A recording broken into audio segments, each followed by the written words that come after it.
جو 11ویں شریف وہ مناتے ہیں، قرآن و حدیث سے اس کا کوئی ثبوت دے دے تو بہتر ہوگا۔ نہ منانے کا ثبوت کہاں سے لائیں گے؟ یعنی کسی چیز کا منع نہ ہونا یہ اس کے جائز ہونے کی دلیل ہے۔ حضرت سیدنا عبداللہ ابن مسعود رضی اللہ تعالی عنہ فرماتے ہیں وَمَا رَآهُ الْمُسْلِمُونَ حَسَنًا فَهُوَ عِنْدَ اللَّهِ حَسَن، اور جس شے کو مسلمان اچھا سمجھے وہ اللہ کے یہاں بھی اچھی ہوتی ہے۔ اب یہاں کون سے مسلمان اچھا سمجھے؟ تو فتح رضویہ شریف میں اس کا یہ ہے کہ اہل علم و تقوی، اور الحمدللہ 11ویں شریف تو صدیوں سے اپنے اپنے انداز میں علماء صلحاء مناتے آ رہے ہیں۔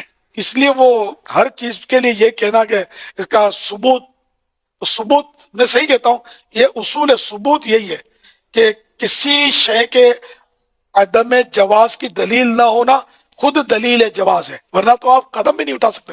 لینتر کی مسجدیں کہاں ہوتی تھی اس دور میں؟ کارپیٹ کس طرح کے بچھتے تھے؟ پکی چھتیں کہاں تھی؟ مسجد نبوی شریف کی بھی کوئی اس طرح کی پکی چھت تھوڑی تھی اس دور میں۔ اب جو سونے کے قندیل لگے ہوئے مسجد نبوی شریف میں، ان کو جا کے بولو کہ کس حدیث سے تم نے نکالا کہ اربوں روپے کا سونا یہاں لٹکایا ہوا ہے؟ صحیح ہے، ہم تو جائز بولتے ہیں۔ یہ اربوں روپے کا مطلب غلاف ہر سال لگتا ہے کعبہ شریف پر۔ کعبہ شریف کا غلاف تو ہے، اس کی تو پرانی تاریخ ہے، لیکن مطلب ہے کہ اتنا قیمتی ہونا اسی انداز کا لگاؤ۔ تمہارا لیے کہ جس کو منع نہیں کیا شریعت نے وہ جائز ہے، تو یہ کعبے کو غلاف دینا قیمتی تعظیماً بالکل جائز ہے۔ اربوں نہیں خربوں روپے کا ہو تب بھی جائز ہے۔ دنیا بھر کا سونا مسجد نبوی شریف میں اگر خوبصورتی کے لیے لگا لیا گیا تو ناجائز کون کہے گا؟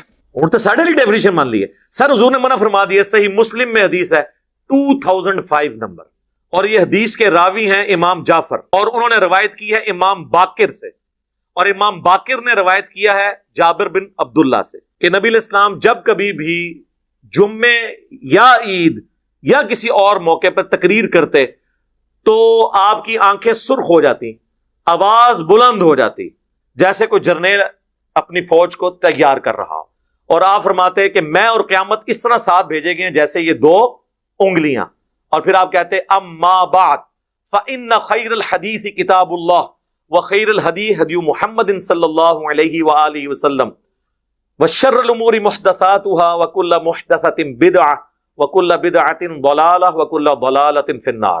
کچھ الفاظ جامعہ ترمذی میں ہیں، کچھ سنن نسائی میں۔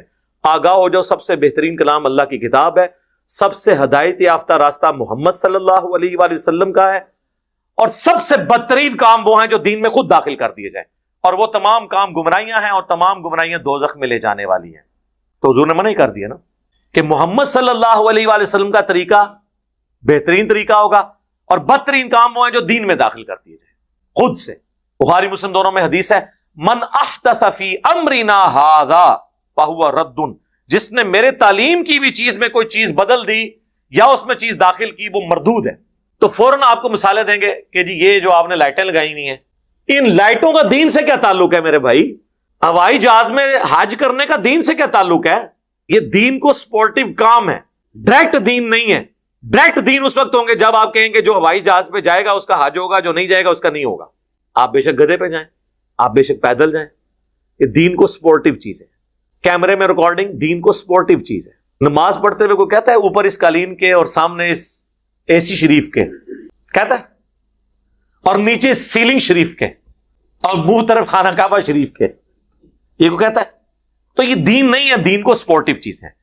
تو حضور نے ان چیزوں سے تو منع نہیں کرنا تھا نا۔ وہ تو قرآن میں آیا کہ اپنے گھوڑے تیار رکھو، سورۃ الانفال میں آیا کہ اپنے گھوڑے تیار رکھو جنگ کے لیے۔